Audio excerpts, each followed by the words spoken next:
Hello, hello, hello. Welcome to Everyday Experts.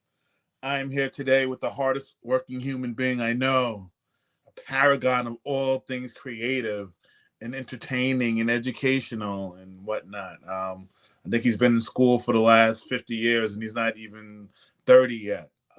This is a man that I have known since 2011, and I'm going to ask him to tell a story of how we met, where he thought I was part of the Matrix, which is actually a really funny story. Um, this is the guy that doesn't really need me to talk. I was telling Matt beforehand that he could do the introduction and do the show himself. He could ask himself his own questions. But I did find a poem that kind of resonates with Mr. Hoppner. Truth in me. I have no desire to fit in, no plans to walk with the crowd. I have my own mind, heart, and soul. I am me, and it has taken me years to realize how important that is. One of the things that I have learned from James and learned about James is that he always valued himself and who he was, and he spent a long time on that journey.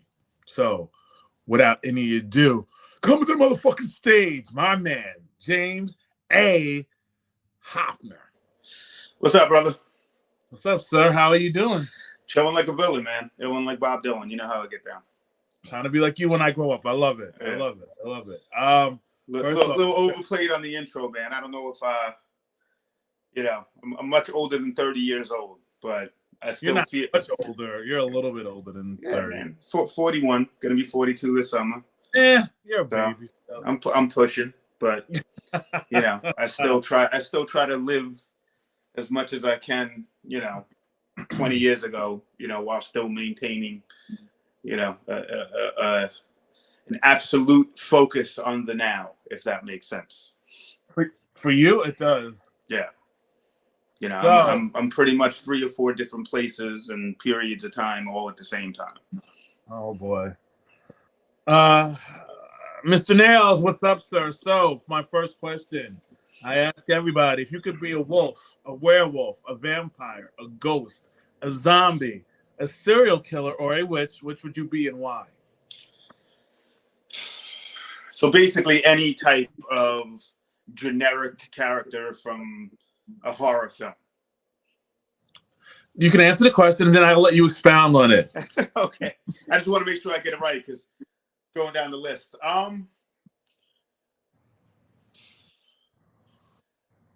A werewolf is too normal, so I can't be a werewolf because I feel like we're all werewolves in some capacity or another. You know what I mean? Oh boy. We all change our form based off the circumstances that we're around. We all go through our swings and our moods. So a werewolf, no. A vampire, I really have no intentions on living forever, and I don't want to have to exhaust friendships in order to survive. Not to be graphic about that. I guess probably a witch to a capacity because I feel like whatever connotation you have about a witch, they can fall on both sides of the spectrum, and it still is. There's a foundation of character behind what a witch chooses to use their spells on. Mm-hmm. You could have a good witch or a bad witch, and so a witch, yeah, because I feel like a witch is the most in control over the dynamic of whatever powers they possess, as opposed to needing to drink blood in order to survive or contingent upon the moon coming out in order to change form. So, and Frankenstein is basically a robot for all intents and purposes. So a witch. I like it. That's a great answer. A lot of people don't choose witch. I added witch this season. I probably add something else. Um, so I love the story of how we met, our first interaction. I like when you tell it though. So me and James were put in the office together, and I'm not saying that in a bad way. So you take it from there. Well, you were about 10 years ahead in our friendship the moment that I met you. You walked in and gave me a high five and shook my hand. You were like, "What's up, roomie?" And sat down. And I didn't know anybody. It was my first week at the job, and you knew people there already. And I already just had a feeling the way that the construct of the job. You know, everybody kind of had their cliques and they moved in their own little groups. And in you come and you're saying hello to everybody. I don't know anybody. And I'm training. And to be honest, I never shared this with you, but I thought about it. You know, mainly it was because you wouldn't stop asking questions. You kept like pushing and like asking, like, so what do you plan on doing here? Like, what's your long term? You know, have you ever worked in a place like this? And I'm thinking, I'm like, this guy didn't tell me he's new, didn't tell me he's training. He's talking to my boss like he knows her. And, you know, the only thing that I could think of in that capacity was like, he works here already and they threw him in this room because I'm by myself and he's spying on me. He's trying to figure out what my agenda is, whether I'm serious as an employee. And yeah, I thought you were a spy, man. I thought you were coming in to like undermine me in some capacity. Not that I was paranoid in that way, but you kept asking me, you know, like, so what do you think of the place so far? You know, and I'm like, how do I answer this? I was just like, it's great. It's wonderful. You know, meanwhile, I knew the moment I walked in there that I was going to be gone in 6 months, you know, just based off the whole structure of it. I was like, I'm not going to last at this place. I was like, this is not where I belong. It's too cookie cut, too many werewolves and vampires walking around. You're not lying. Yeah. Yeah, so somebody like me that's a witch that wants to cast spells to make people feel good, and then I got a bunch of vampires trying to suck the life out of you and werewolves walking around in mood swings. It wasn't a fit. I knew the energy in that place was wrong for me day one. So, yeah, Jimmy said that. I'm sorry, I would have lost my mind, and he thinks I'm a con artist because he doesn't believe my construct. That's right. I did think it's interesting that. I think we both knew early that it wasn't just a good vibe for us. The way it was set up in a way, just nobody had their own mind. So I think it was around then that we started using the parallel with the Matrix. Mm-hmm. Yeah, you either went with the flow there, or you know, the flow went with you and pushed you out the door. That was kind of the way that I looked at it. You had to play the game, and you and I do not play the game. No. You know, we understand the game. The game is a part of everything that we do. We recognize the reality of it, but we certainly don't play it unless we want to. Yes, some people don't like that. No. Some people don't like that. Our people like that. Our people love us for that, but other people don't like that. People had to learn to embrace that, and I think, and it was just funny because as similar as our personalities are, everybody was always like, how do we push James? How do we help you? What's James struggling with? Blah, blah, blah, blah, blah. And I was just like, he's not struggling with anything. I know. I'm like, just let him do his thing. Yeah, just let him do his thing. And that's what people didn't understand. Yeah, let James do his thing. Yes. 1,000%. Yeah. Man. That job was foreshadowing for where I am today in so many different ways, in terms of me having to have my own business and push my own agenda. Not that I am somebody that needs my agenda to be spoken over anyone else. You know, I see your show and I wanted to throw this out there. You know, it says everyday experts. And, you know, I'm like, I'm not an expert. What I basically do for a living is I talk to other people who are the experts of themselves. I tell everyone, I'm not the expert of you. I don't know you better than you know yourself. You know, so expertise comes through the self, and someone from the outside looking in. When you're in the field of advocacy, you can never be the expert. You know, everybody that you work with and everyone that you talk with, everyone that's to your left, to your right, or in front of you or behind you, they're the experts of what they're doing. You know, every single client that I work with for the last 15 years since we were at that job, they've been the experts of themselves. They just needed somebody to kind of place the key in the palm of their hand, you know, and show them like, listen, there's the door. You can walk through it anytime that you want to. I can't do that for you. No. Sometimes I can't even do that for myself, but I can guide you to figure it out. Facts. I like it. So I asked this question. This has nothing to do with any of your questions other than, which is your favorite Joker? I usually say a live action, but you might have a more surreal answer because you're intellect. I mean, I don't know how to dictate this specific Joker, but the Channel 11 mid '90s Batman cartoon Joker. Mm-hmm. I don't know who the voice actor. I can't really say. Oh, this particular Joker. You're talking about Mark Hamill. Yes, but like from Yeah. the '90s. You know what I mean? Yeah, the Saturday morning cartoon one. Mm-hmm.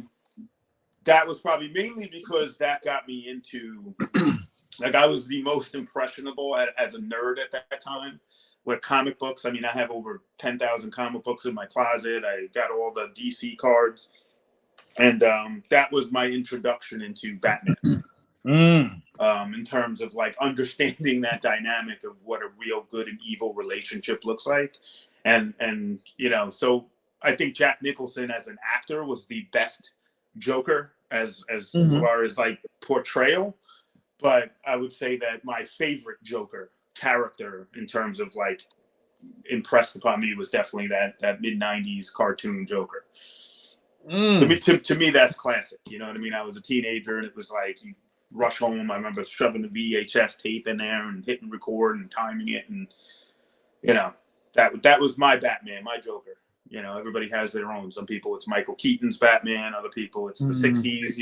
Adam West and all that stuff. For me, it was the WPIX Channel 11 cartoon Batman. I like it. Jimmy would like that answer. Even though it's the wrong answer, it's still a very good answer. We'll start at the beginning a little bit, catch people up with your life. Sure, man. What was James like growing up? I know that's a loaded question. We'll start by...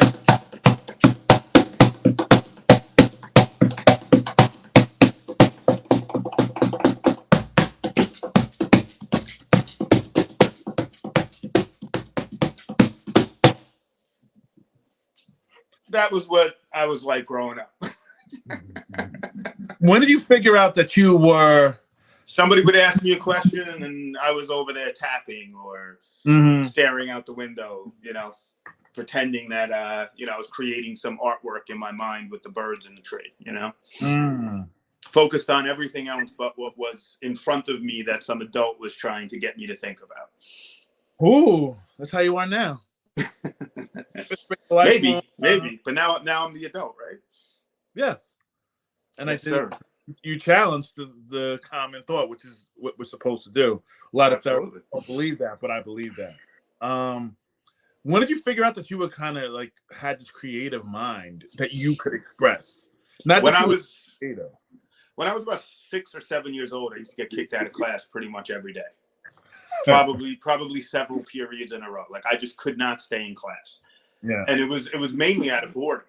I would finish a ditto really quickly, and then I'd flip the ditto over and I'd start drawing on the back of the ditto, and I would draw all these extravagant lines going all over the place. And what I was doing was creating some type of like a story, with imagery.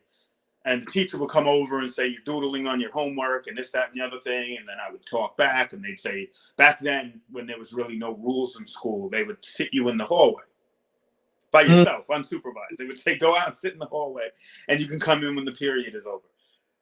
Or back then, there was no periods. You stayed in the same class all day, but it moved to that as I got older. But what I would do is I would sit in the hallway, and I would just kind of write stories in my mind. I would literally look at the locker rooms and imagine like a fight breaking out, or imagine, just kind of like cartoon characters interacting with each other. And I just had this incredible visual memory that came from kind of like an eidetic memory, like any photograph, any image, any picture. I would never forget it. So these things would just kind of come together for me, and I would draw them. I would do it in art, markers, coloring books, the whole nine. And I would prefer to do that, create with my mind, create with my words, create with my hands, than just sit at a desk and listen. And a lot of times they put me in kind of that corner of like, oh, it's ADHD and you can't. But I didn't have any of that. I could focus when I wanted to focus. I just didn't care. So I knew probably since kindergarten, first grade that, the way that my cognitive processes flowed was always through creativity. I didn't know any other way. Everything that I do now is creativity. Every verbalization of a feeling, any expression that I have when I'm working with my clients. If I'm preparing for a party, I mean, when I'm cooking dinner, you know what I mean? Like I set everything up, and to me, it's a creative process.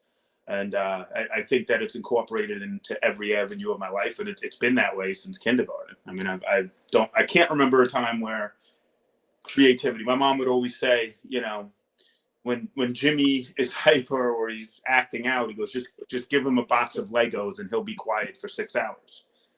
Because I'll just dump it out on the floor and I'll create.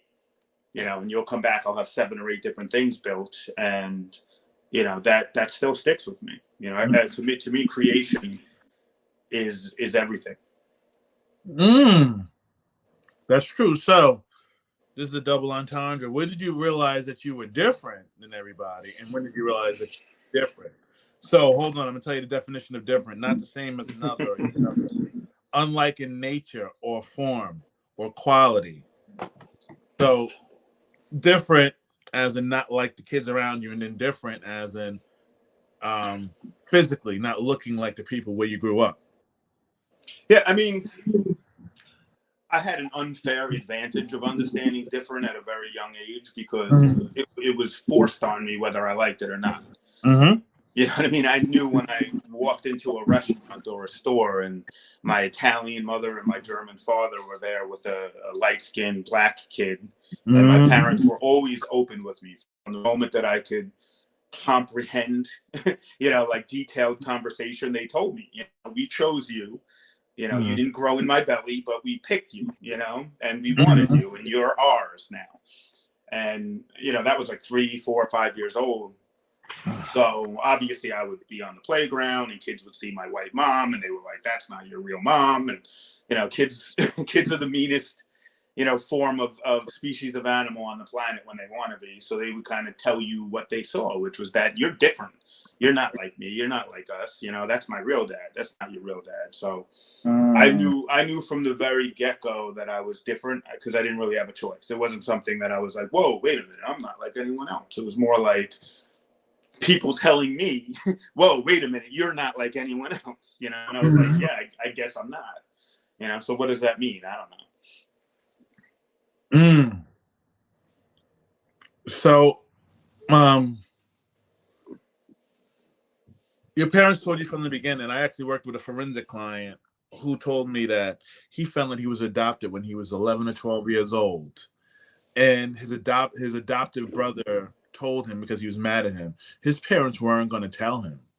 How do you feel about the difference in like finding that out and being told, not being told? Do you think there's a right time? Do you even have an opinion on it? I mean, I'd have to sit with someone making that decision and have a conversation with them. You know what I mean? I'd have to understand. I'd want to know why. And the reason why I'd want to know why, like, I guess the only way I can compare it to is if, a family came to me, in a therapeutic or coaching environment, somebody, a father came to me through Your Spark Inc. because they're struggling with their 6-year-old adoptive son and they're not sure how to go about breaking information to them. I'd want to know why, because I need to help them navigate that why, because eventually their kid's going to have that same why, whether it's 10 or 15 years later. And I would let them know that. And I'd help them. Like I said, I'm not the expert of their situation. They're the expert of their situation because they know the ins and outs of how their brain is coming up with that conclusion on their own. I could never do that for them. But I would definitely, push them to take that key I was talking about before and open that door to recognize, like, okay, you cannot do this.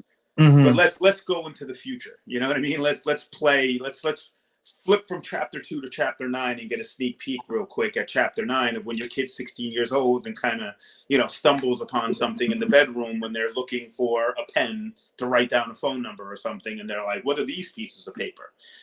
What's that going to turn into when it comes? And then I would let them answer because they're going to know what that answer is.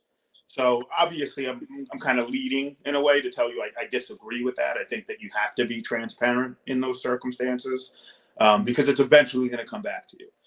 The universe is a boomerang. Whatever you throw out to it, it's going to come directly back in your direction. And if you're not paying attention to catch it, it's going to hit you in the face. And it will hit you in the face. Absolutely. Right in the face. It will hit you because kids don't, like you said. And I've always had full respect for my parents for sharing that with me, because it became part of my identity. I wore it on my sleeve. I knew that I was Noah Isaiah Brafman, and that I was, half black, half white, and that, like whatever details they knew, they shared with me. And I knew that my whole entire life. And I honestly, after a while, it stopped becoming a thing where I was like, oh my God, I'm the adopted kid. I never really even thought about that. Because they gave me that gift of transparency. So the boomerang they throw out the universe, I'm still carrying it in my back pocket comfortably. You know what I mean? So 10-year-old James, 20-year-old James, 30-year-old James, and 40-year-old James are sitting down at dinner. What's the conversation like? What is the temper of the meal like? They're probably eventually going to yell at each other. Because neither one's going to want to let the other one finish a sentence. I can't really tell, other than how I take care of the people in my life that I love, how much I've actually changed in terms of who I actually am as a soul on this planet since I was 10 years old. The same things that make me happy made me happy then, but I think that's what it would be. I think eventually it would be like, the 41-year-old would eventually, pound his fist on the table and say, okay, enough. Okay, we all want the same thing, right? You would, though. I can see it. Yeah, we all want the same thing. I was like, so let's just go one at a time, and everybody say what they want. I was like, and then we will do what everyone wants. Yep. I said, because it's going to make all of us happy anyway. You know what I mean? Like, there's one human being that you can and you can't compromise with all of the time. Think really deep about the words I just used, and that's yourself. You're either going to agree or disagree with yourself. You're never going to do one or the other exclusively. So if I had to sit down with myself over the last 40 years, I would agree with some things, I'd disagree with some things, but ultimately I'd find a route to getting what each one of us wants. Because that's just, that's how I've always rolled. Right. One of your first loves and passions was basketball. Did basketball connect you culturally to different things than like the comic books and the music and all of that other stuff? Because basketball is very cultural, especially where we are. That's a tough one, because basketball for me was never about culture when I played it. Basketball for me was about therapy. Okay. Basketball for me prevented me from, being behind the bleachers doing dumb stuff, because I would rather shoot hoops. Basketball was an opportunity for me to socially fit in. Basketball for me was an opportunity to tune some things out in my head that I didn't want to be there, which is probably why I was really, really good at it. And I don't say that in an arrogant standpoint, but by default, I was great at basketball because it was the only outlet that I had. So I never really got into basketball from a cultural perspective. It wasn't until I went to my first Knicks game. I would say that the culture hit me more as a Knicks fan and an NBA fan and a basketball fan, and posters on my wall. And it's funny, I just reached out to Alan Houston on Instagram. I know. And he wrote me back, and it shocked me. And I let him know. I literally wrote it. I wish I had it up right now, because I would love to read it verbatim. But I basically said, I'm like, thank you for allowing me to turn the corner, because you, as my role model, doing the right thing, it probably kept me out of jail. It probably kept me out of a coffin, for all I know, because I did enjoy spending my free time, with kids. I don't want to judge anybody in any capacity, because, like I said, I was one dribble away from being in a completely different life, span. But I hung out with kids that didn't really follow the rules. Let's put it that way.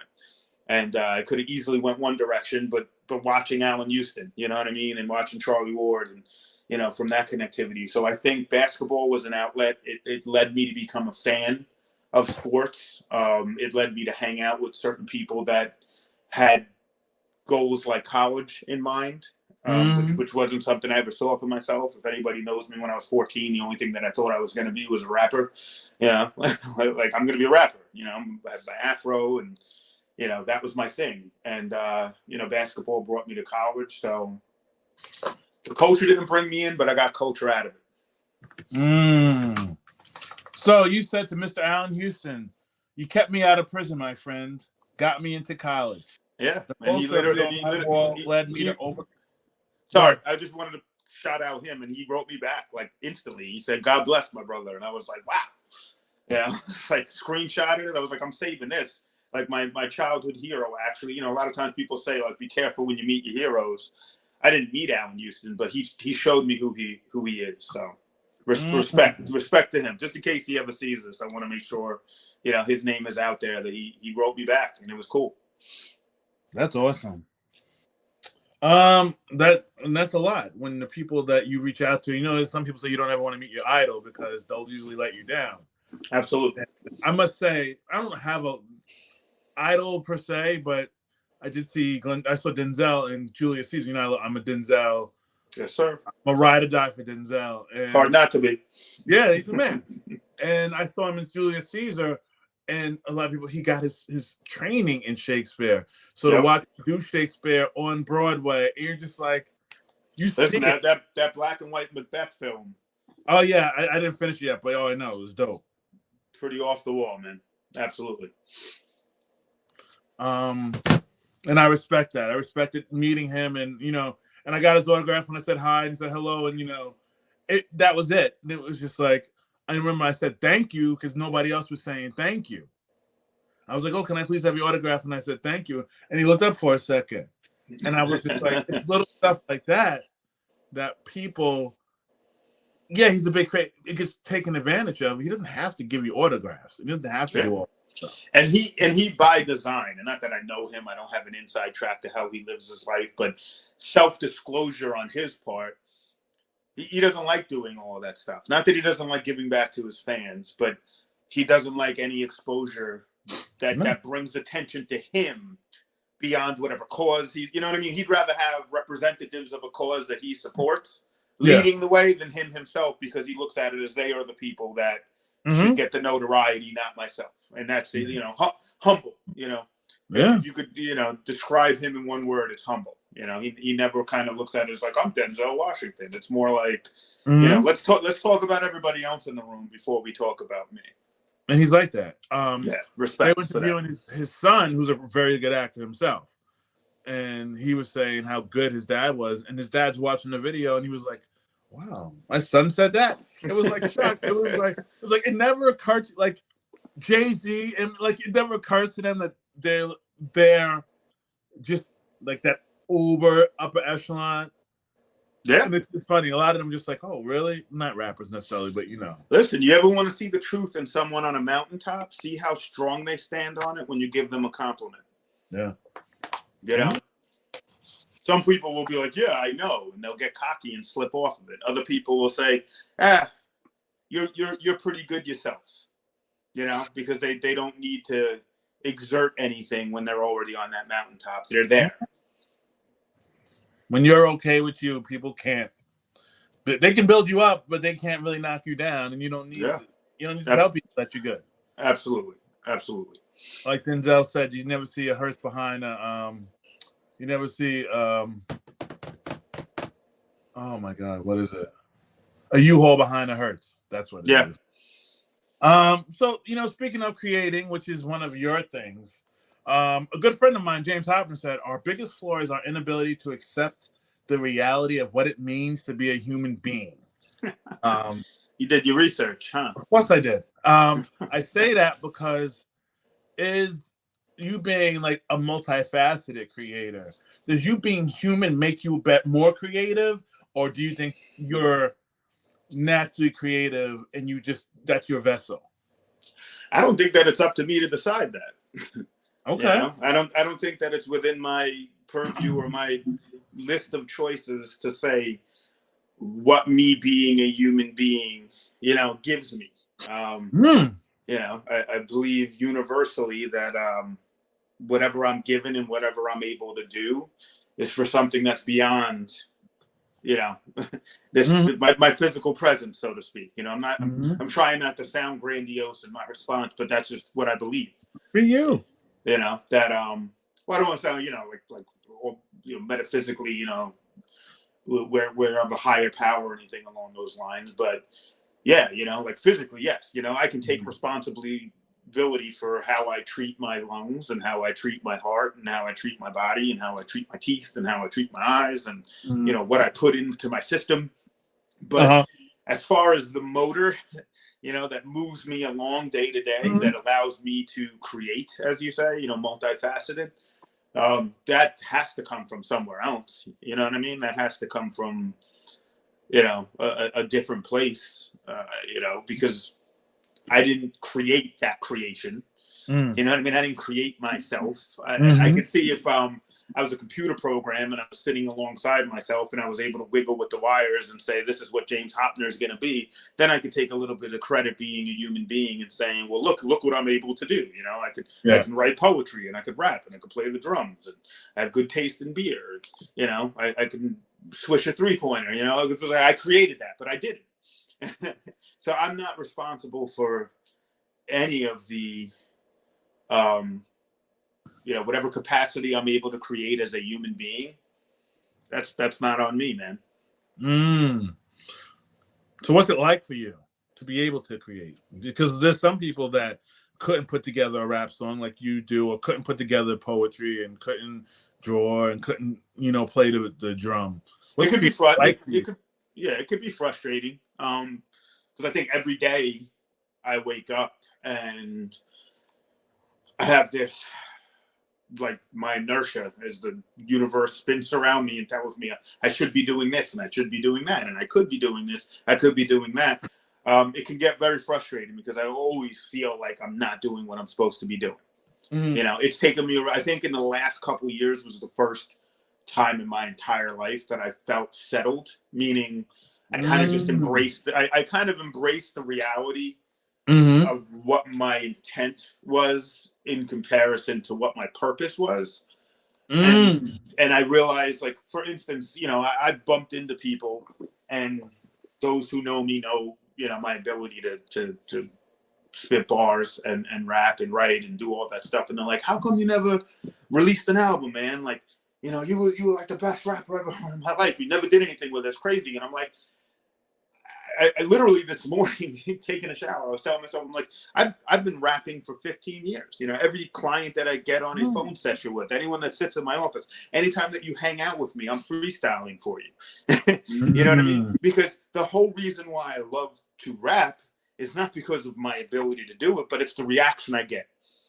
When people watching me are like, "Oh my God, man, yo, can you put my name in it?" This and that, and like the crowd, everybody gets hype and they get excited and you get juiced and there's that back and forth going on, and it's like, man, I do that every day. Every time that I get on the phone with somebody and I'm in that zone and I know that I'm making an impact and I know that my words are leaving an impression. Like, how is that not?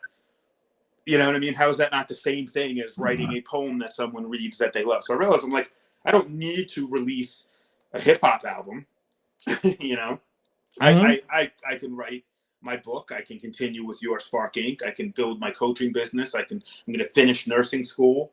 And if you break all of that stuff down, ultimately, it's like I can spread my word to the world in whatever capacity I can do so. And how is that any different than a hip hop artist? How is that any different than an MC? How is that any different than a DJ?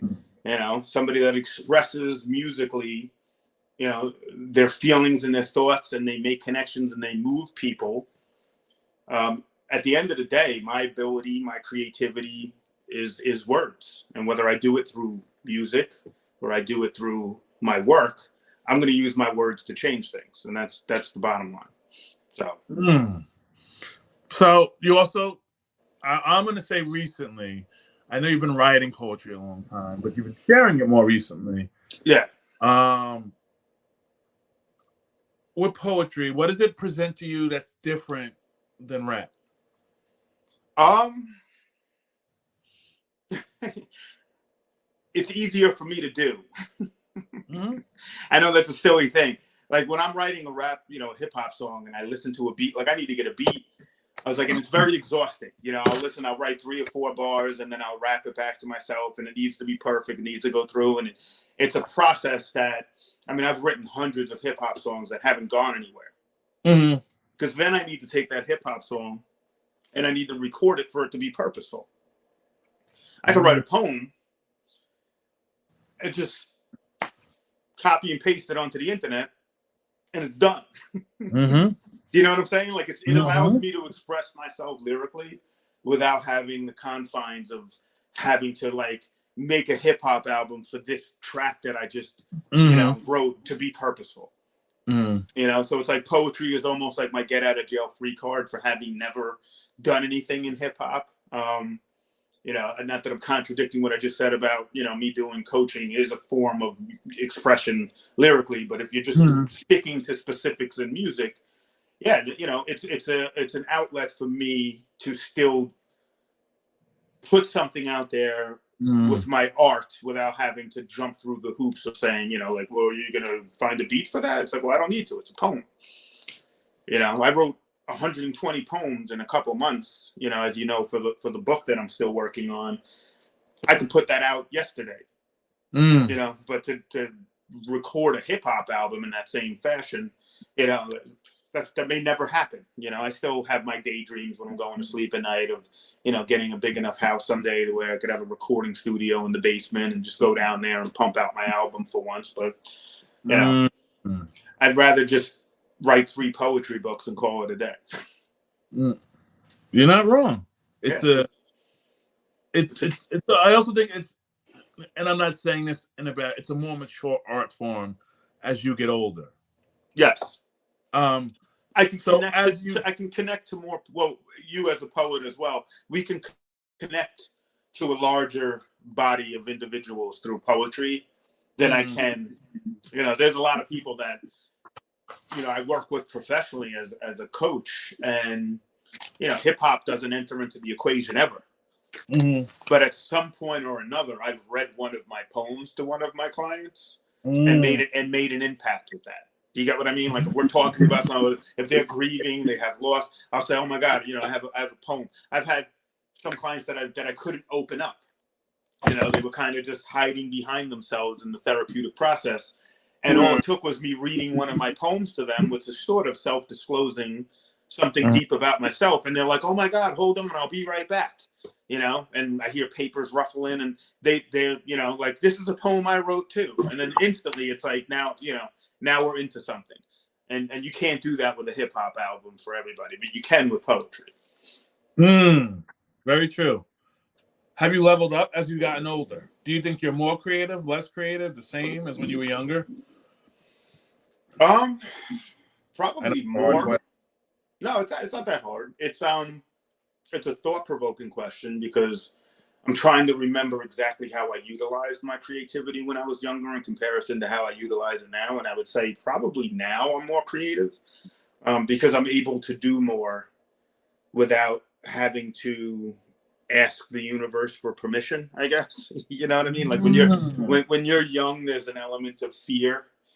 And there's also an element of all the time in the world that works against you.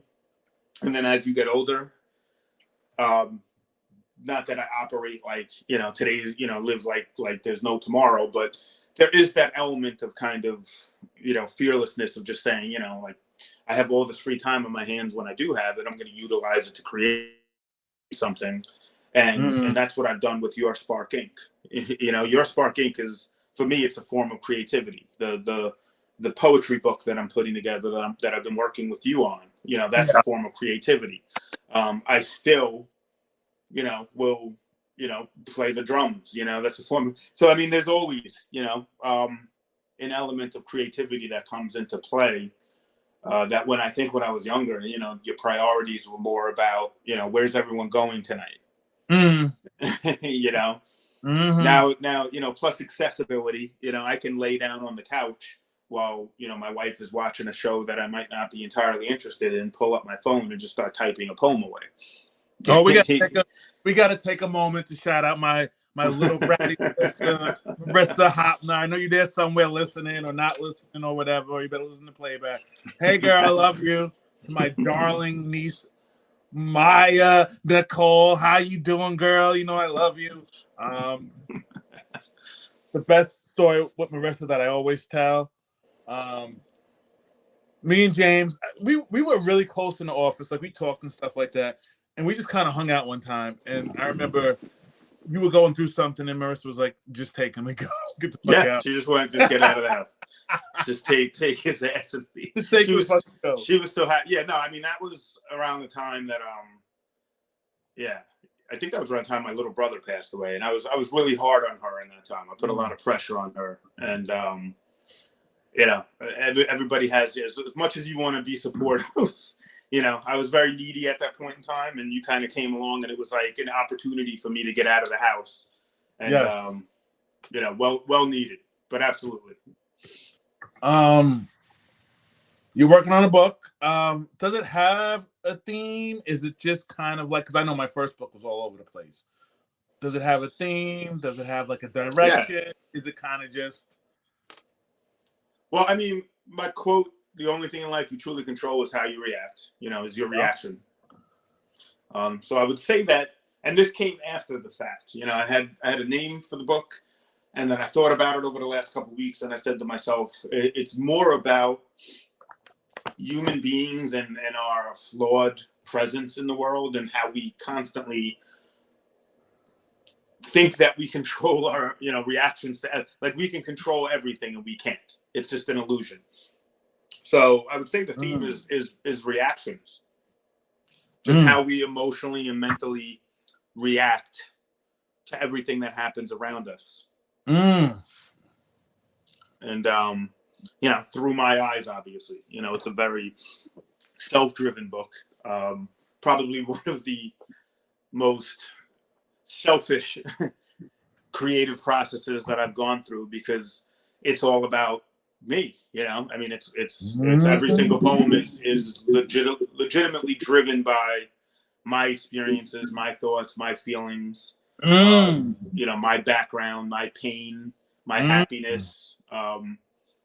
But I wrote it through the scope, knowing that as people read it, you know, there'll be many that can relate to it, and the poems will become about them.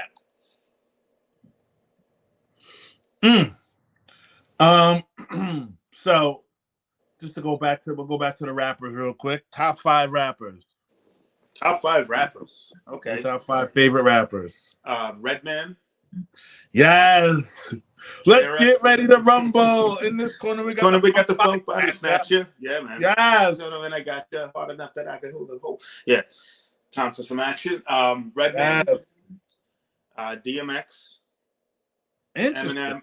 Eminem. KRS-One and Rakim.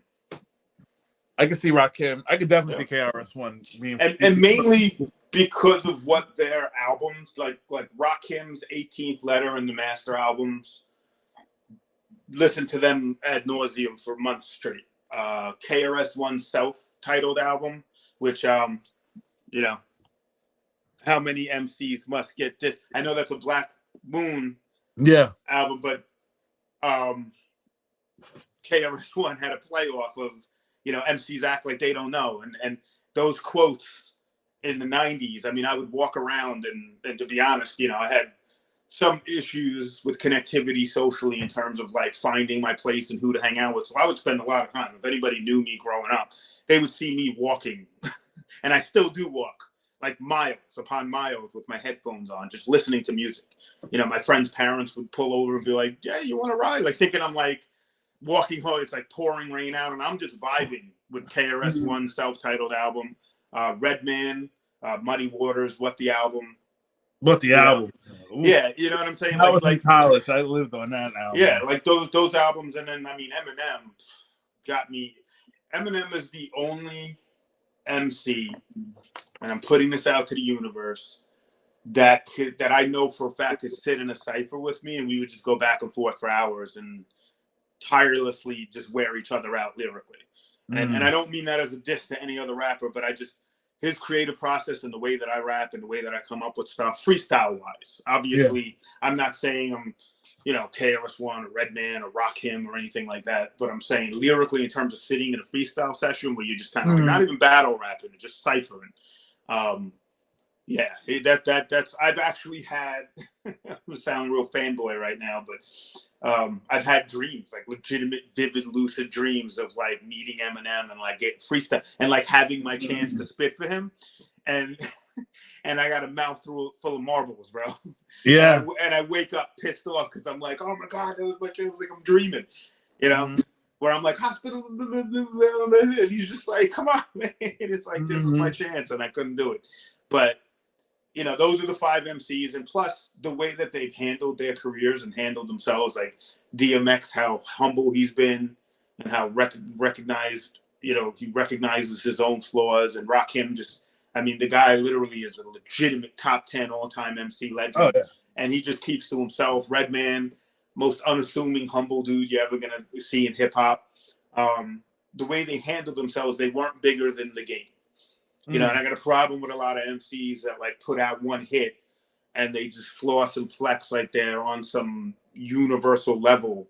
And it's kind of like, you're just another cat. You know what I mean? Like, stop. Where these guys are literally Mount Rushmore-esque and the game is bigger than the names. As much as Eminem is like revered as one of the greatest lyricists of all time, the only time that he talks about that is when he's actually recording an album. In any interview, you'll never hear him say, I'm the best rapper of all. Like, he doesn't talk like that. He saves it for the art. And he really doesn't want any part of being out there and being like thrown into the mix and doing nonsense and being, at the club. And so I just have a healthy respect for artists that let their music be bigger than themselves because the art form is bigger than themselves and they recognize that.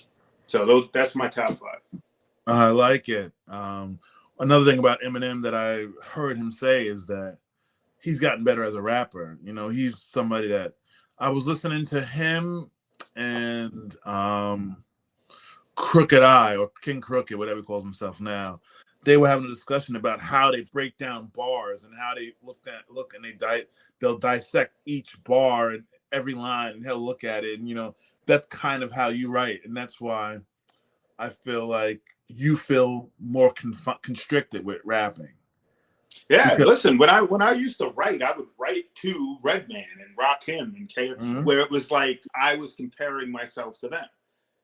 So when I was, spitting any ball, like in my mind, it was like when I would do a freestyle session in the backyard, people used to like give me subjects and circle around me at a party. And, at that time, from high school to college, I was probably more socially comfortable rapping in front of a crowd than talking to them. You know what I mean? If I wasn't rapping, I was sitting in the corner on the couch, waiting for like my friend to be done hanging out so we can go home because I was like, I need to get out of here. Unless I was like really drunk and then I would like break out of my shell for a moment. But for the most part, it was like music was how I knew how to rap. I knew people were interested in hearing me do that. But in my mind, when I was doing it, I wasn't rapping for any of them. I was more rapping. I was like testing myself to see like, well, how far can I push the next line? Like, what can I come up with next? Because I need to be as good as these guys. You know what I mean? Because if I'm not, then it's nonsense. Right. That's a very lofty bar, but I can see that with you. Yeah, like I was always battle rapping. And that's part of, it's just, maybe that's a New York thing. You know what I mean? I think that growing up in the 90s, I think if you listen to 90s hip hop in New York, there was a chip on every rapper's shoulder. You know what I mean? Like they were coming out like, like hospitable, pitiful, every syllable that I'm kicking, rocking microphones and spit it, cause the flow is wicked. If you stick, you get it inside of your mind and press rewind, cause that I'm not the best of all time divine, but I know the universe is a curse and want to disperse. Like everybody knows they can't understand why I'm becoming a nurse, but they don't understand social work like I do. Ripping the microphone cause I do anything that I can do, understand that it's black. Rocking microphones, the only thing you control is how you react. And if you want to stack the flow, ready to get it, because we from New York and that 90s flow with a killie, it's silly. I got the 9 dilly ripping, never carry a million. If you want to act like you want to spit from Philly, it doesn't make a difference because the flows is silly. Like just attack the bar. And I feel like every hip hop artist in the 90s just had that edge to them. So Oh yeah. it was always a competitive, pushing the envelope thing. Yeah, I just thinking about it, man. I wish I would have had an opportunity to not even just make it, but to rap with some of those rappers and like, like sit with them and have them assess it. Because I always felt like I was a fish out of water because I didn't have anybody really around me that pushed. That was like, oh, go back. I knew a couple MCs that I would hang out with and we'd freestyle, but I was always like, it was almost like I had to hold myself back. You know what I mean? Mm-hmm. Like it was just kind of like, all right, let's go through the motions. But I was always rapping for those 5 rappers I just talked about in my mind. So would they be the guys that you would want to, if you could have a cipher with anybody? Those are the guys you want to have a cipher with? Oh, hell yeah, man. Could you imagine me, Eminem, Redman, KRS, Rakim, DMX, just sitting in a lounge? I mean, it'd be crazy. It would be absolutely insane. And they would just be like, who are you? Where did you come from?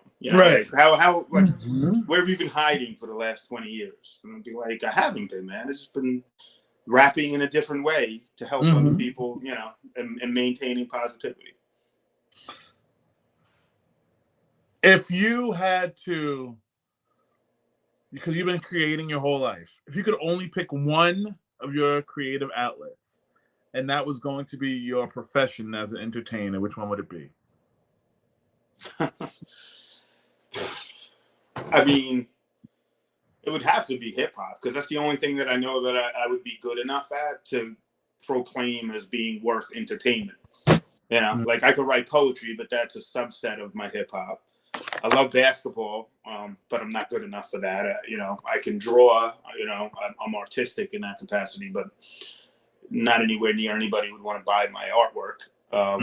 Definitely hip hop, man. I mean, if everything fell apart and I had one thing left in the palm of my hand to run with, it would be music. Have to be music.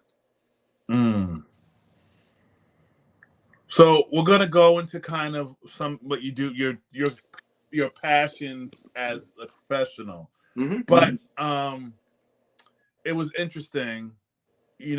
We both lost our dads around the same time. Yeah. And there's this theme in your life of loss. And and you had a quote on my Facebook. You wrote, "I used to fall asleep binge watching Criminal Minds, not because the show was boring, but because it was so calming to watch." Yes. My question is, was it calming to watch because it normalized death and loss for you? No. It was calming because the cadence that the show is written in around death and loss made it. So, I mean, I guess I'm kind of agreeing with what you're saying, but it's not as direct as the way that you worded it. It was just kind of like listening to like a story, and usually, 99% of the time they would catch the killer. They would solve the case. They would figure it out at the end. So I think it'll, in the back of my mind, I mean, I didn't put that much stock into understanding why, like until I posted that on your Facebook wall today. Like I had never really thought about, my connection to Criminal Minds in that way. Right. It's not something that I've ever put too much thought into, but yeah, absolutely. And, now that I think about it, I think, when I binge watched it, it was during COVID, it was during quarantine. It was around the time that my father was passing away. And, at night, my wife would go to sleep and I would kind of just hang out for an hour or two after the fact. And I would just put that on and it would just be playing. And I would pay attention to it and watch it. But after a while, I knew the characters so deep. You know what I mean? I knew their mannerisms.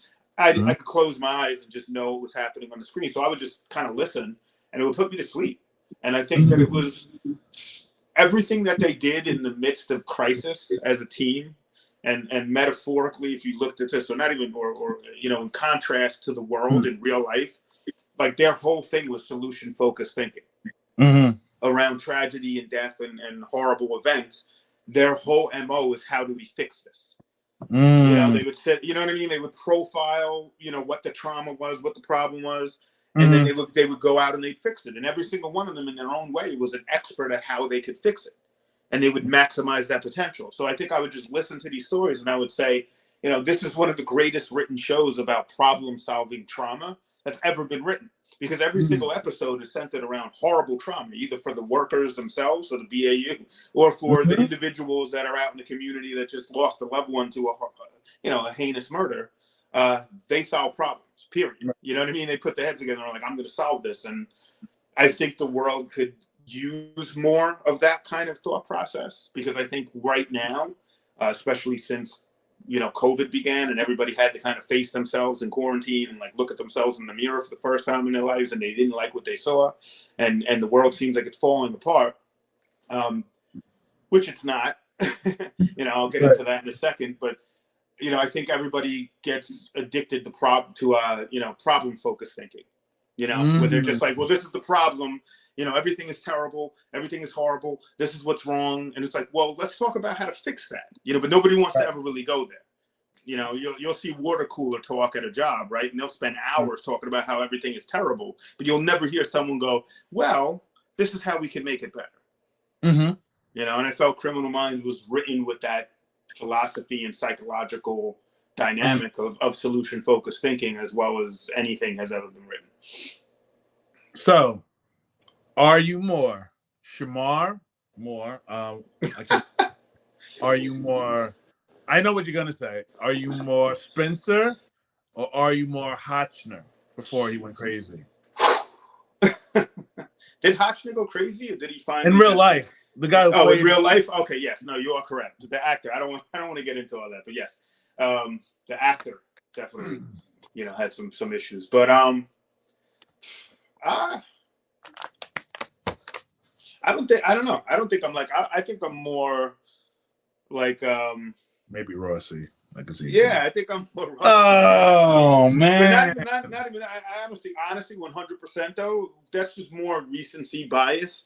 The BAU detective I identified most with was Gideon from the earlier episode. Yeah. I can see that. Manny Patinkin, like his character, just the way his brain wouldn't stop, and it was torture for him because he had to fix. You know what I mean? It didn't seem like it was torture for anyone else in that capacity. Maybe Reed, there was some torturous things because he was so intelligent. But I'm not a genius. I have some talents, but I don't know what it's like to think like he thinks. But I don't think Gideon by any chance was any. I think he was a regular person that wasn't an expert at everything, but just really, really worked to become great at what he did. You know what I mean? And had compassion that would destroy him from the inside out, because all he wanted to do was fix for others. And I see a lot of parallels to myself in that, because I spend everything that I do in my life. There's some people that, after spending 15 years as a social worker to go into nursing, a year after a pandemic, where I got to kind of stay home and work safely. And now I'm like throwing myself into, it's kind of like, who does that? That's Neo does. Because that's my next question. You're Neo. And we used to have this debate. You used to always say that you were Morpheus. I told you. Well, I say Morpheus because I look more like Morpheus. You're Neo, though. I was Morpheus for Halloween, and I nailed it. You did. But you have more Neo qualities than you have Morpheus qualities. And that's not to say that you're not like a leader and all that stuff. I got you. Well, I think Neo was a leader. Yeah. He just led more by example, while Morpheus just sat and talked for hours. That's great. That's a great job. That's a great gig. How has it been with all of the loss? And I know this will be the last question about that. Yeah, you listen, Kelly. I'm gonna ask all the questions you want about that, because I talk about it as much as I possibly can, because I feel like the moment that you can self-disclose your struggles, what I mean, is the moment that you share your ladder with someone else struggling to climb it. You know what I mean? Like whoever's struggling to climb their own ladder, it's like, here, man, grab onto one of my rungs. So the more people share their common struggles, the more you can kind of be a life raft to the person next to you. So I have no problem sharing that stuff. How has the loss? How does it? Because it's been 3 years for my dad. Has it been 2.5 for your dad? December 24th, 2019. Okay. So So it's Christmas coming up. Eve So it's 2019 is coming when up my on 4. dad passed. Yeah. So it's coming up on 4 years. Getting to the place you're at now, how did that change you? Because I feel like for me, when I wrote "Heir to the Throne," and people were like, "Oh, what does that mean?" And I'm like, pretty literal because the whole crown, the whole thing. My dad, if you look at your parents as a king and a queen, then you're heir. And I know your parents, and you've had new, parental kind of figures come into your life since then. Uh-huh. But how is that? How are you with that now? How has that changed you? How has that impacted you? I'm trying, as I'm thinking of how to answer this, I'm trying not to sound cliche with some extravagant creative response that people talk about death and say, I know he's up there watching me and all that stuff.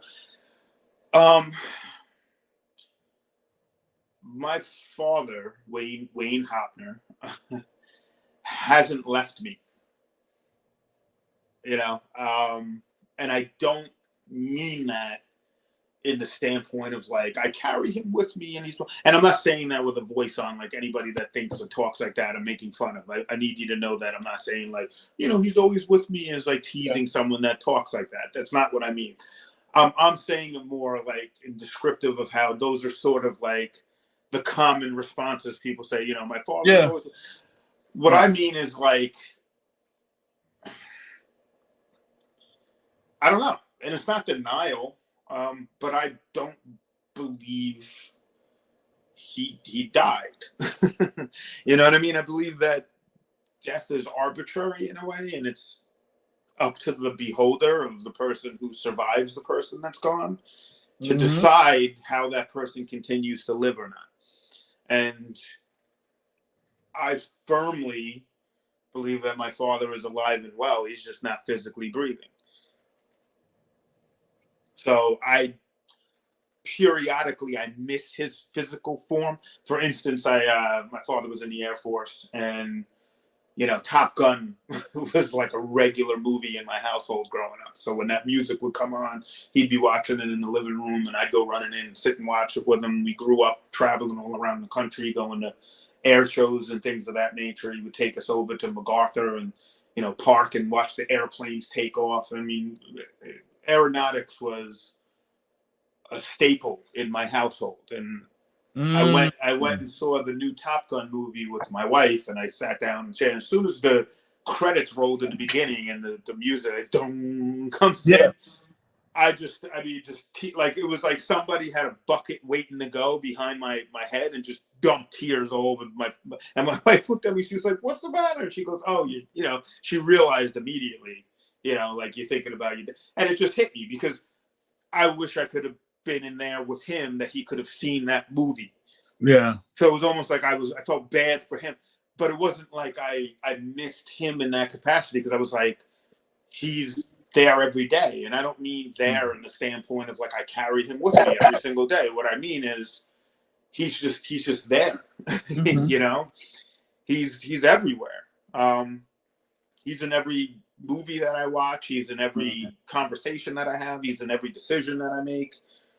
He's wrapped up and woven into my DNA, because when one cup gets emptied out into the reservoir, it becomes a part of the whole. And that's all that happened to him. He got dumped out into the reservoir of life, and he's now a part of the whole. So does that make sense? I feel like I might have meandered there a little bit, but I want to make sure that I'm clear on what I'm saying. Yeah. It's good to have a different perspective, because not a lot of people, I shouldn't say it, I don't know a lot of people in like my circle that have lost a parent or have lost both parents, and it changes you. Yeah. It changes you a lot. And hi, Mama Hoppner. So I call this part being a compass, because I know you're a therapist, and I know you did nursing. I know you're doing life coaching and all these different things, but you kind of like to give guidance. That's always been like your MO. You like to give direction or kind of point people in the right direction. How did you decide on social work, and what was Columbia like? Um, I didn't really decide on social work. Social work came to me at a point in my life where my hair was really long and both my ears pierced. I still wanted to be a rapper. Mm-hmm. I had come home from living upstate with my friend for a couple years, and I wasn't really going anywhere. Free top, what's up? And ultimately, I I was at the fraternity at St. Joe's, and one of my friends said, I work with kids on the weekends. I think you'd be really good at that. Mm-hmm. And I had no intentions whatsoever to be any type of therapist, to be any type of social worker, or anything at all like that. And I went in there just kind of for an interview, and the interview was sort of like you're just in there, and I drive to this house in Port Jefferson. It's called Hope House Ministries. Props to Father Francis Pizzarelli, one of the greatest men I've ever had the pleasure of working for in my entire life. And this individual that was the house manager at the time, he kind of just introduced me to the kids, and he's like, just hang out with them. Mm-hmm. You know what I mean? Mm-hmm. And, I'm like, this is the interview? And I'm like, okay, so I'm hanging out with the kids, and they're testing me. These are kids that are like, OCFS kids that just kind of, come from broken homes, runaways, in gangs. You name it. And kind of like myself at 15 in many ways, just kind of lost and feeling like I needed to fit an identity of being bad or always getting in trouble to fit in. So I instantly just like gravitated to connecting with them. I'm asking like, what music you guys listen to? And they're like, you don't know nothing about music, man. And they had to call me Mr. H. They're like, Mr. H, you don't know? And I was like, I don't know anything about music. So I was like, all right, come outside. So we went out by the basketball courts, and I told them, give me a subject, and they did. And I started freestyling for them. And the next thing you know, they're laughing. Next thing I think, and I don't realize it, but at a group home like this, keeping these kids calm and focused on one thing for longer than 15 minutes is the impossible job. Do you know what I mean? Like, it's a behavior modification system. It's built on coordination of pluses and minuses based off their behavioral patterns. So these kids just kind of find every way to act out. So this is my interview, and I'm standing out there with 8 kids around me, listening to me rap, and they're talking. And it went on for like an hour. And then they were like, yo, you play ball, Mr. H? I was like, yeah, I play basketball. And kind of funny. So the parallel, I was like, basketball was my outlet. Hip hop was my outlet. I'm using that to connect with these kids. They seem to enjoy it. So like 4 hours went by. I'm playing basketball with these kids, talking about music. They come in for dinner. And I knew right then and there when one of the kids kind of like looked up and he goes, yo, Mr. H, are you going to come back? They enjoyed their time with me as a worker. And I was like, I don't know. You got to ask, Mr. Whomever, the manager. And they're like, yeah, he'll be back if he wants to be back. And like, he walked out. He's like, can you start next week? And I started the job. I worked there on the weekends. Eventually I had full-time hours there. And then him and another individual I went to school with, I would shout out their names, but I don't want to just throw their names out there unless they want me to. But they applied to Columbia. Mm-hmm. And now, listen, I was in special education. A lot of people don't know this about me. I was in special education, from middle school to high school. I was on PINS petitions, which is person in need of supervision, because I had gotten in so much trouble. So I was borderline, almost kicked out of school throughout my entire educational career. I think the only reason why I even got into college was because the assistant principal was best friends with the family of my best friend, who was playing basketball at a college called Mount St. Mary. Mm-hmm. And they wrote like a glowing recommendation letter to kind of give this kid a chance kind of thing. And I ended up rooming with him and getting into the school. And that's where I had a lot of turnaround to kind of focus on school more and use my potential. But I never thought I would ever get into Columbia University. You know what I mean? Like, come on now. You kidding me? Ivy League institution? You're out of your mind. I'm a rapper with an afro, who got kicked out of school every day. I'm not going to Columbia. But lo and behold, the house manager, who I was really close with at the time that I was working there, he applied to the school. I came home. We went out to the bar one night at like 1:00 in the morning. We go back to his apartment, and he's like, what's your full name? He starts filling out my application for me. Oh, nice. To Columbia. So he's like, you're filling this out. You're gonna get in. I'm telling you, you're gonna get in. he does my whole FAFSA for me. And all he does is ask me the questions and filled out the whole thing. Sends it in. I'll never forget, I got the email at about 2:00 in the morning. Mm-hmm. And I saw the email come in, and I run down the hallway to my parents' room, and I knock on the door, and I stand at the foot of the bed, and I'm like, Mom, Dad. And they're like, oh my God, of course they get scared. Mm-hmm. Like, why is he waiting? He's at the foot of our bed. I was like, I got into Columbia, and they accepted me, and they were like, that's good. We'll talk about it in the morning, But I couldn't believe it. I was like, I got into Columbia. You know what I'm saying? Like, how is this even real? How is this even possible? And I went and I visited the school. I also got into Fordham and Stony Brook. Oh, nice. But from a pride standpoint, I was kind of like, this was my opportunity. Not that I had hate in my heart, but I think everyone in their lives, every human being that walks this earth has a proverbial middle finger that they want to give to the masses to be like, ha. You know what I mean? Like, I'm better than you thought I could ever be. And that's kind of what I did with Columbia is I went in there. And once again, my connection to the world was through music because I didn't fit in. It was weird. I went in there, I was wearing just regular jeans, a T-shirt. I still have the same JanSport backpack that I've had since 9th grade, and these people coming in, with undergraduate degrees from Brown and NYU. I went to St. Joseph's, Long Island, which is a great school, but it's not Brown. It's not NYU. None of that means shit. It's not Northwest. Of course not. But I mean, they're walking in and I'm intimidated from the get-go because, the last time I sat in a classroom with individuals like this at this educational level, it was like I was put in special education, you know what I mean? Because I couldn't pay attention long enough. And I'm like, I'm not going to do well. So I go to this caucus event where they kind of like advertise their different, groups and stuff like that. They get you to join all these causes. And there's this dude just kind of standing in the corner. The DJ that day at the caucus event was spinning like fire, like just all 90s hip hop. And I'm sitting there like just bobbing my head, sipping on a Heineken. I'm by myself, isolated. I don't even know why I went to this thing because my mindset was like, this isn't me. But something made me go there. I was like, you know what? I'm at Columbia. Let me see what this is about. And this dude, short dude with an afro with big headphones comes over to me and sits down. And he's like, yo, man, he goes, this is good music. DJ's good, right? And I'm like, yeah, dude, this is dope. And he's like, you like hip hop? And I was like, actually, I'm a rapper, man. And he looks at me and he's like, I make beats. And of course, I'm looking at this dude, this short white guy, big afro, and like just doesn't look like there's no way this guy makes like maybe he plays like a musical instrument, but like makes hip hop beats. Get the hell out of here! So he's like, come outside, I'll show you. So we go outside. He puts the headphones on my head and plays his first beat, and I'm like, bro.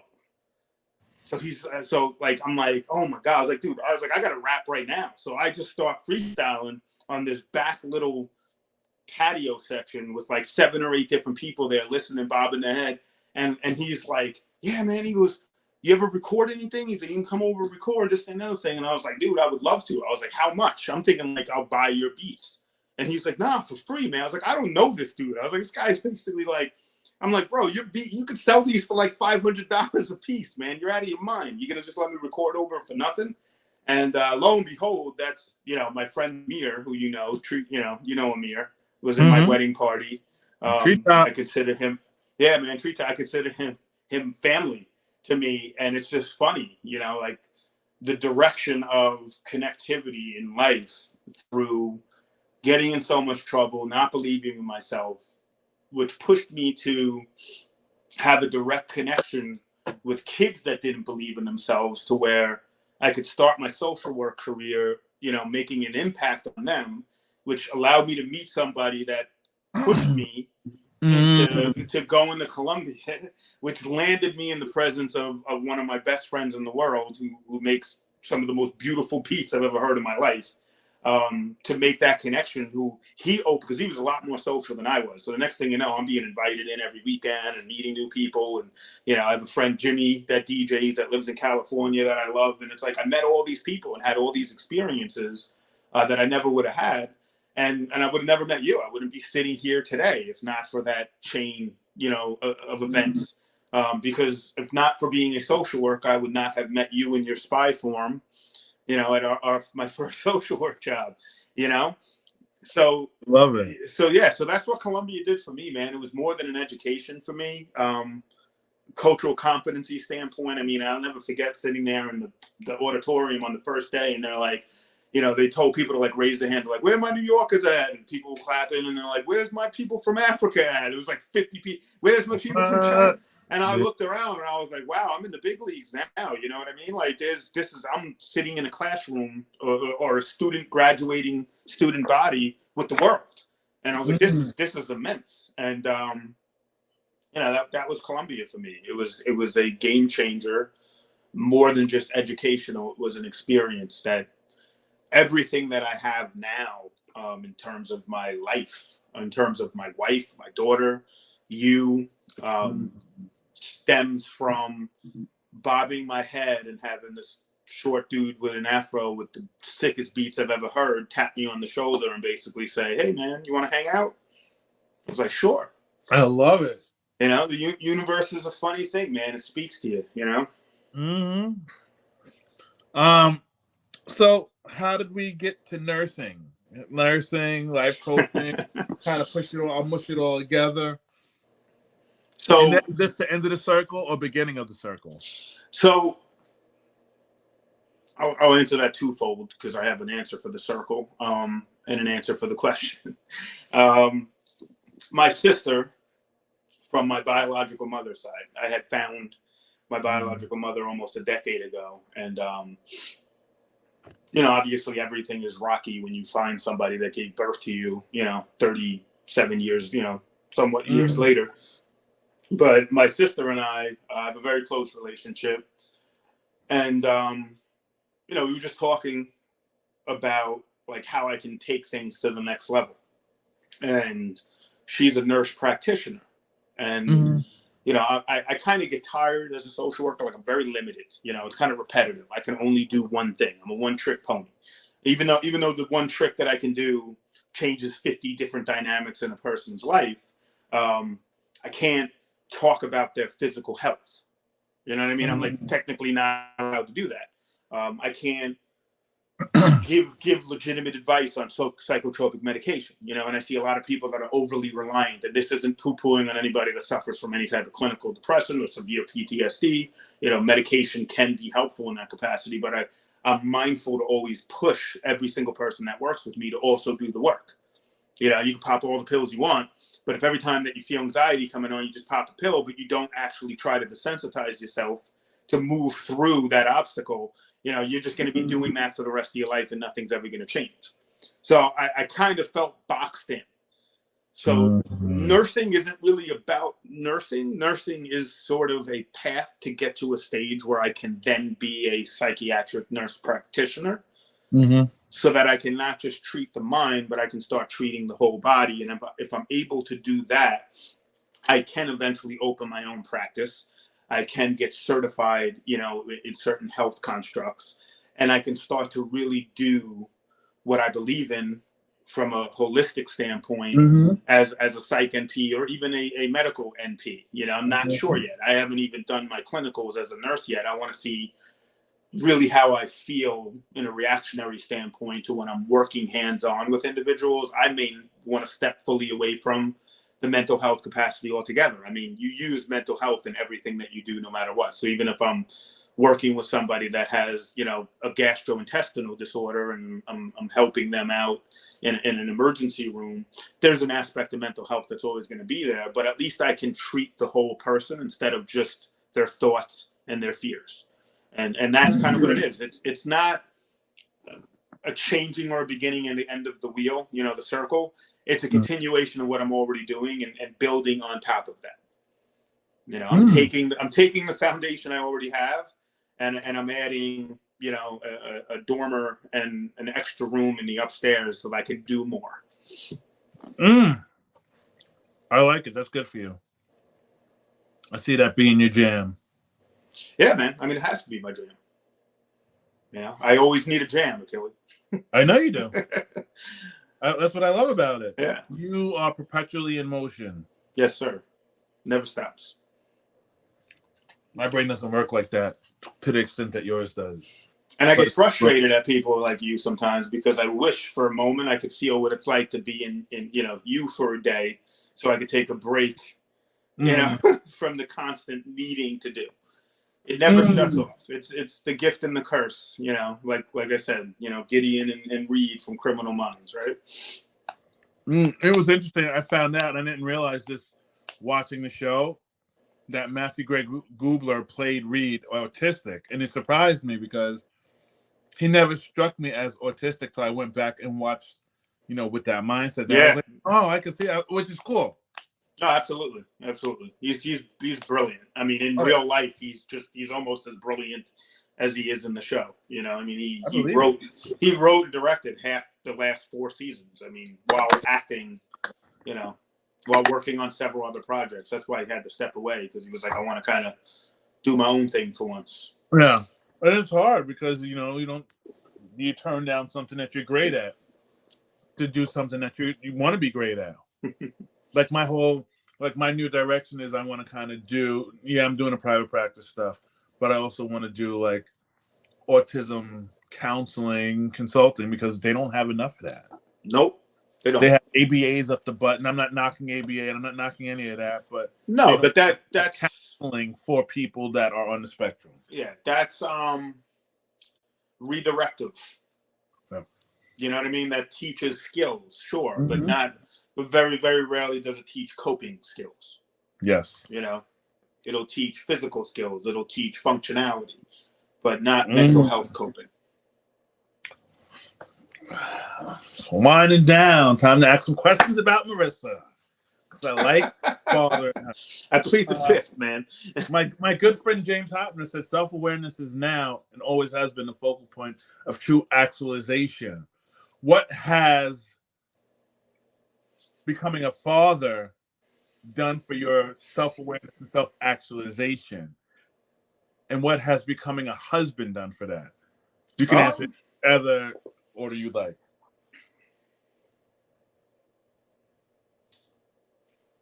huh. That's only a hard question to ask because I'm so comfortable with it. It's not something I've ever had to think about. Mm-hmm. Does that kind of make sense? You know what I mean? Mm-hmm. Like, it's my relationship with my wife and daughter is so seamless that I don't question it or wonder about it or wake up in the morning. It's just there and natural and Mm-hmm. comfortable. But in terms of what it's given me, um, it separates me from myself because I'm able to recognize that I'm not the only person in the room. Mm-hmm. And there's times, to be honest with you, where when you go through trauma and you go through struggle and you go through pain and you have a lot of people doubting you, and from kindergarten on you're kind of living under the spotlight that you're constantly trying to prove yourself. It's hard to turn that off. Mm. And with my wife and daughter, they turn that off for me. You know what I mean? Because they take that spotlight and they turn it around and they kind of shine it on themselves, not in a selfish way to take away from me, but in a way of saying like, well, hey, we're here too. You know what I mean? Like, you don't have to prove anything for yourself. You know what I mean? We can prove this together. And I think ultimately, from a character standpoint, that's humbled me. Mm-hmm. It's taught me a lot of acceptance. Mm-hmm. Because my wife and I, we're nothing alike. We're completely No, two different. she's really mean. We're two completely different individuals. And my daughter is so much like me and so much like her at the same time, but we'll Oh, flip the switch so quickly that I yeah. have to be on my toes to adapt to make sure, like, that I'm pushing her in the right direction, but also not offending her because she's just as tough as my wife, but just as sensitive as me at the same time. And it's taught me all about that. I mean, like I said, the universe speaks for itself and carries Mm-hmm. you in certain directions. And I told my wife, and this is like going to sound like a kind of sappy, but it's true. I said this to her. I was like, there's sometimes I dream if I go back in a time machine, like how I would start over, what I would do. Mm. And in my mind, when I think about that, I always find my way to like being like, I would have to check on them. Do you know what I mean? Like they're a part of the equation no matter what. And I think that that's what matters most in any relationship, is that if you can think, if you think about your relationships and you say to yourself, I can go back 20 years before I met anybody, or I could be a different person, like, would I knock on that door, you know what I mean, and just be like, hey, I think we may know each other, and it's like, if you say like, Like, yeah, man, if you say, yeah, I would, then that's a good thing. And for me, I most definitely would. what is something about Marissa Hoppner that people wouldn't know on the surface? Because, like you said, she does present very tough and very like, and I mean that in this. I love Marissa. I mean that in the most, like, on the surface, she presents as very tough. She doesn't miss anything. I can And see that. I mean, from whether it's sensitivity, whether it's being tough. Sometimes she's quiet and has that tough exterior where you think she's kind of just there and she's just not really in tune, or but she doesn't miss anything. Yeah. What I mean by that is, in terms of how somebody else is feeling, in terms of like empathy, in terms of knowing when they'll kind of say the right thing, or just sitting and listening to someone when they need to be listened to. She's on point all the time. Like I rely on her for that. Because I can sometimes be in 7 different places at once. Mm-hmm. You know what I mean? And like, she's focused on the task at hand. She has an unbelievable skill set. She's showing it right now, with her opening up her business and finally moving that needle to kind of, be her own boss and create her own path. You go, girl. Yeah. I mean, she has had moments of doubt over the years, in terms of like really pushing. But once she put her mind to it and did it, it was like overnight. You know what I mean? It's just like one day she wakes up, she's like, this is what I'm doing, and it was done. And she's going to be extraordinary at it because her focus is that way. And a lot of people don't know that about her because they don't see her on a day-to-day basis, where she's just kind of quiet and she just kind of goes about her business. So she just kind of like moves through life. And it's like, but behind that is literally, like a tiger, you know what I mean? That's like, quiet, patient, doesn't need to make a lot of noise, but when she attacks and she focuses on something, there's nothing there's nothing that can get in her way. There's nothing stopping her. I was watching an interview with Candace Parker, and Candace Parker was talking about leadership, and she said that bosses push and leaders pull. A great leader will pull you. Is there more pull or push in your leadership of your family and your life? I don't know, the way we operate, the 3 of us, my entire family, I'm not going to talk about, but like my family, Marissa and Maya, the 3 of us, man, we push and pull together. You know what I mean? There's times Maya pulls us, and there's times that she pushes us, and there's times I push and pull her. And I think our unification is a continuous pushing when it's needed and a pulling when it's needed, but we do that together. I don't think there's ever been one of us, even from when Maya was little, that did all the pushing or all the pulling. We've always done that together. I love the symbiosis and the balance you guys have. It's just always is like when the 3 of us go out to dinner together, you know what I'm saying? There's just a triangle there that's just kind of like connected. And no matter where Maya is, no matter where I am, no matter where Marissa is, that we push and pull together. When Maya pulls, we kind of all pull with. You know what I mean? It's not like a thing where somebody's pulling me against my will. This is the direction we're going in, so let's go. And she's always pulling. Yeah, I mean, Maya pulls. Yeah, but it's good but only because she has the mindset to always push for herself. So if you're in her way, you're gonna get pulled along with her. That's just her attitude, and that's how we raised her. You know what I mean? Like, she pushes when she wants something, she pushes. And if you're in her vicinity when she's pushing, guess what? You're gonna get pulled along. Mm. So you got to find a way to support how she's pushing, because you're not going to be able to push back, because she's just not. She'll just 2 steps to the left and push in another direction, because that's where I'm She's going. her mother's daughter. I got it. Yeah, absolutely. Was there a point when you stopped thinking of yourself as a stepfather and started thinking of yourself as a father, if you have?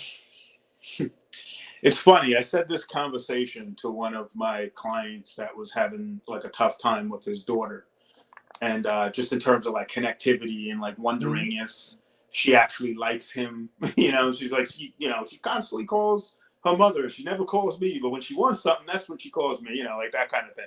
And I'm like, well, that's typical. I'm like, most daughters. I'm like, like my daughter doesn't really call me to talk. I was like, she's usually like, James. She'll text me, James. And I know it'll be like capital letters, and I know she wants something. And that's fine. But I'm like, but in some instances, I'm like, when I hang out with her, I'm like, she honestly likes hanging out with me more than her mother sometimes. Because, Marissa's just kind of low key chill. With me and Maya, we'll go in, to 3:00 in the morning and have a night. Marissa's like, I'm tired. And, me and Maya are like, we're staying out. So it's like, so I know she likes me, you know what I mean? But it's like, I used to have a thing where I would tell Marissa, I would be like, like I would love for her to just call me dad. You know what I mean? I would love for her to call me dad instead of James. And I started to recognize, like, over the last year, I'm like, I like James better. I like that she doesn't call me dad, because you know what? And this was a huge learning lesson for me in the world. Was like that ego of like needing to be dad to her. And I'm like, I already am that. You know what I mean? That's obvious. I am her father for all intents and purposes. But when she says James to me, through her words and what it means to her to have me as James in her life is more important than what the word dad could ever mean.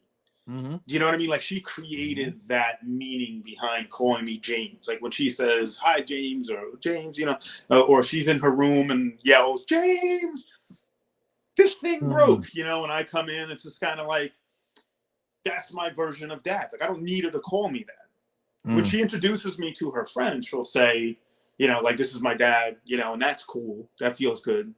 But I would say probably just in the last year or two, when I accepted the reality that in her mind, when she thinks of James, that's more powerful than the word dad could ever be to her. And that's when I was like, I don't need to be step anything. I don't need to be dad anything. It doesn't matter to me, because I'm her James, and I always will be. You know what I mean? Like, she'll never have another James. Just like a girl, like daddy's little girl will never have another father. Like, I'm that in James to her. So, yeah. What's one thing, if you could sit physically with your dad, what's one thing you learned from him about being a husband and about being a father that maybe took time to set in?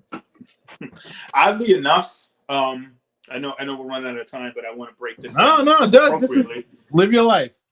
I'm still learning. I found my biological father September of last year, so it's a little over a year. And remember what I said about the boomerang? You throw it in, it comes back. Like, he threw the boomerang correct, and it came right back and got caught easily when I met him. He was honest. He was upfront. He was point blank about who he is. We battled because we are the same person. Literally. I mean, literally. Even my new brothers and sisters and family and everything like that, and they are my brothers and sisters. And shout out to them, because I love every single one of them. I'm blessed to have like a new family in my life that accepts and embraces me. So I need to make sure I put that on the record, how much I love all of them. But they all laugh when they hear me talk, because if you hear the two of us, it's like listening to a mirror talking to itself. It's like, oh my God, like, you two are exactly the same. So we butted heads, but both of us were forthright and honest. And the reason why I'm talking about him is because my father passed away. And then I found, and it's almost like as soon, like, I had been looking for answers, but never found them. And then as soon as Wayne Hoppner passed away, it was like something just brought me to Valdosta, Georgia. I found my third cousin, started knocking on doors with her. If it wasn't for this beautiful woman that came out of her house and asked who we're looking for, and in Valdosta, Georgia, is a small old school town. strong Black community, they kind of know everybody's stuff. You know what I mean? They know who's doing what across the year. Like, oh, Miss Janie is over there. Mr. Smith lives over there. They know everybody's business. They look out for each other. Mm-hmm. So they knew exactly what we were looking for. Got in the car, brought us all the way to all these different houses for about 6 hours. We knocked on doors, had all these conversations, and ended up at my actual aunt's house, who told me that, my father was still alive. He's living in Florida and this, that, and the other thing. I got on the phone, and the rest is history. So Wayne Hoppner passes away. About a year and a half, 2 years later, I find, my biological father. And he picked up right where Wayne Hoppner left off. So the conversations I have about life, the advice that I ask, if I could sit down, every time that I'm talking to this man, it's like the two of them, you know what I mean, had a plan for me. And they connect that dot. So I'm always having a conversation with Wayne Hoppner, and I'm always having a conversation with my biological father. And I'm still being taught all of those things. So it's not if I can still have a conversation. If you believe in the universe the way that I believe in the universe, the conversation never stopped. There wasn't an absence. There wasn't a layover. There wasn't a lapse. It was the passing of the baton, to connect those dots. And I mean, shoot, if that makes me special because I had the opportunity to have two caring, loving fathers that want to guide me in a good way, in one lifespan, then good for me. You know what I mean? But my focus is on everything that I was taught by Wayne Hoppner and everything that I'm taught by my biological father. And I'm not saying his name just because I don't want to throw names out there, at a privacy, but I'm saying like everything that I've learned from the both of them, I use that to help the people that I'm trying to help on a day-to-day basis. You know what I'm saying? Yeah, it's a crazy story, man. I mean, it's wild. It's unbelievable when I really think about it. I was texted this question, just so you know. I'm not going to tell you who told me to ask you, Marissa. The question is, if Marissa Hoppner died tomorrow, who would you date? Who would you start dating? Hold on, Mr. Hoppner, like if as in Marissa, if Marissa Hoppner, if your wife died tomorrow, who would you start dating? And this is a question from your wife. Who would I start dating? She actually asked that. I mean, nobody, man. I would. My first. I mean, is that a real question? No, I know, man. I would take care of my daughter because she'd be crushed first. I mean, like I would probably take years of thinking about her and not thinking about like who am I gonna date? You know what I mean? That's kind of a weird question. Don't like that would be the last thing I think about. I'd be more thinking about my daughter. I know that. Yeah, and focusing on her than dating somebody else. I mean, I could see if it's like who would be my like dream celebrity to date or something like that. I could answer that, but who would be a dream celebrity to date? Who would a dream celebrity be today? Yeah. That was kind of generic and cliche for me to say that because I really don't like celebrities in that capacity. But yeah, no, I don't know. I would probably take it as an opportunity for like 2 years, to be honest with you, to be incredibly giving to my daughter, but incredibly selfish for myself. I'd probably work half as much because I wouldn't have the pressure to kind of, not that my wife kids, I put pressure on myself. But, when you have a family, like you got to get up every day and you work hard and you do what you got to do. So I'd probably dial it down a little bit and spend whatever I have in savings on recording equipment. How to dial it down? I'd probably just, to decompress from the depression of losing my wife. This is so ridiculous to answer this question. I'd probably just, I'd hang out with my daughter as much as I can, and I'd probably just like record rap songs in my basement and grow a big beard and drink a lot more IPAs. Nice. Yeah. Like James Brown. Yeah, I wouldn't really think about who I'm going to date. And probably whoever I would date, when the time comes, when healing occurs, that would be a conversation for Maya and myself to have, because I would want her to approve, because I wouldn't just like, Maya's my daughter, regardless of whether Marissa's in my life or not. She would like, yeah, it would evolve to that stage over time where eventually Maya would probably be like, "Listen, man, you need to shave the beard. You need to get a cut. I'm hurting too, but you need to get out there and live your life." Like I feel like Maya eventually would be like, "I can't watch you like this," you know. So that would be more up to Maya than it would be up to me. Okay, I like it. Throwing curveballs at my head. Damn. I was coerced to ask that question. I'm sure you were. So nice. I like your answers. Let's do favorite comic book. Comic book. Yeah. Okay. Probably I have in the closet over here, I have the Batman versus Predator comic, which was a graphic novel that was absolutely phenomenal. Some of the best artwork I've ever seen. That was great. The Uncanny X-Men Volume 1 through 12, which was basically like the full breakdown of X-Men.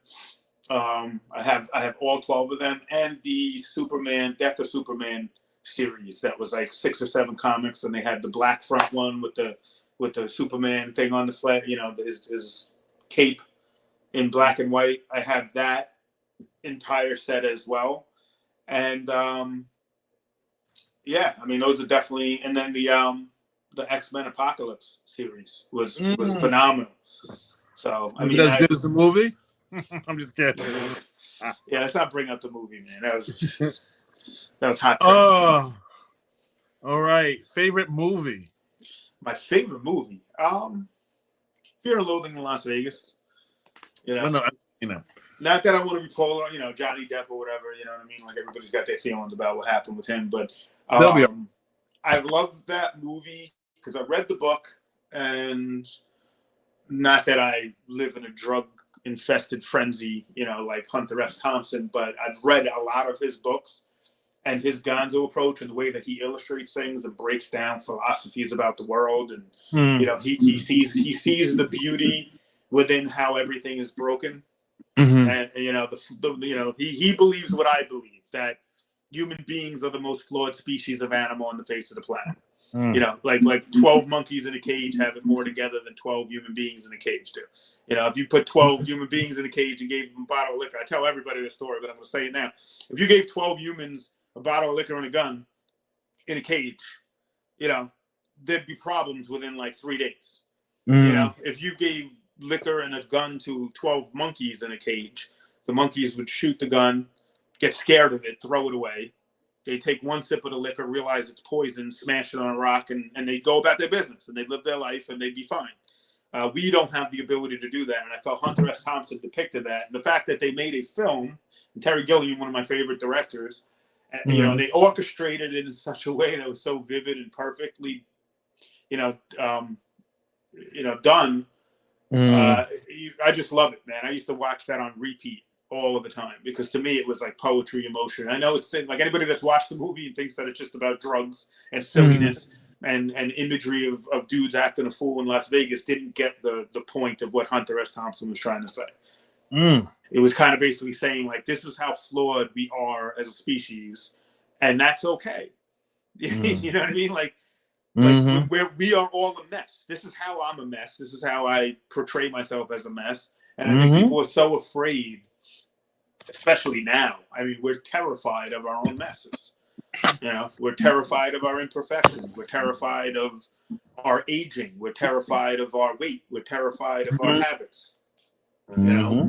And I think that more books, more novels need to be written in that capacity, so people can understand that it's like, listen, it's okay to feel ugly. We're not a computer program. It's okay, you're the Matrix. Yeah, as a human being, you're allowed to be depressed. You're allowed to be anxious.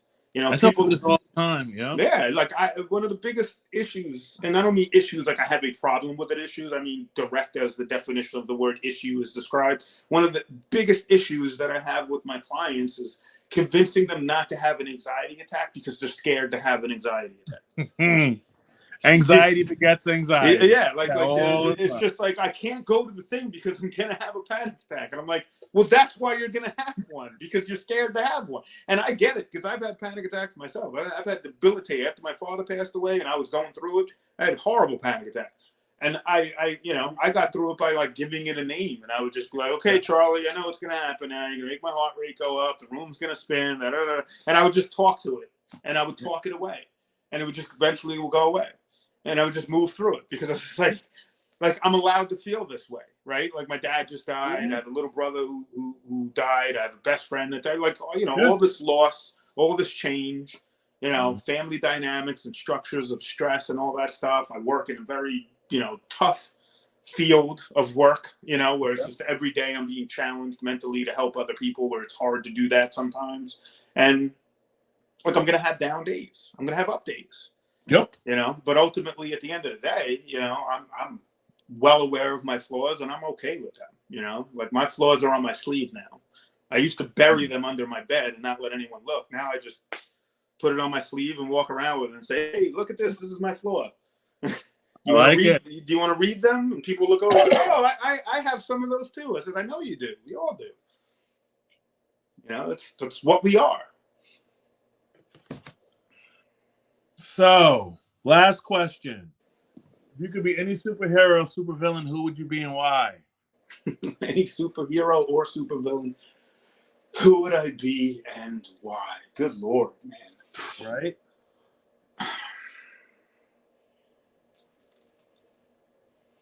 And I feel compelled to just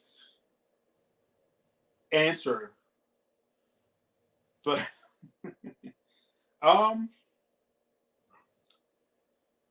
probably the Punisher. Really? Yeah, and he's not even close to my favorite. Like, he's not my favorite comic book character. Like, I love Wolverine. Right. I love Gambit. You know what I mean? Like, I have my favorites. But Punisher, yeah, man, he has no superpowers.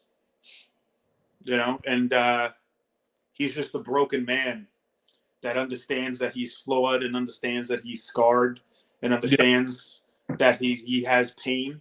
Yep. And instead of giving up in another direction, he goes out there and he fights wars for other people every day of his life because of his pain.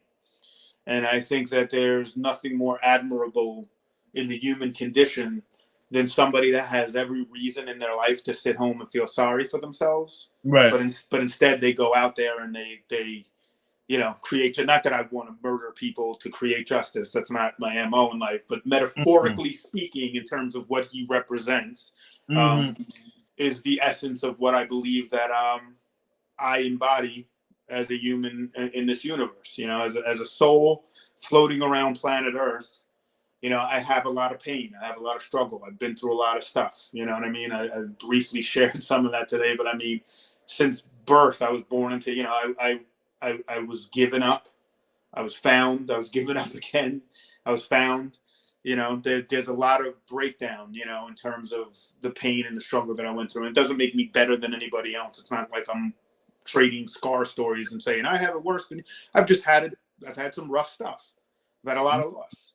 And I absorbed that loss so that I can turn around and, look someone else in the eye who has had loss and say, okay, hold my hand, we're in this together. Right. And to be honest with you, I feel like that's what the Punisher embodies. He sees the person broken down in the alley getting jumped by 3 dudes, and he's like, I know what it feels like to be beat down. I'm going to stop this from happening and empower this person to move forward. So the Punisher, absolutely.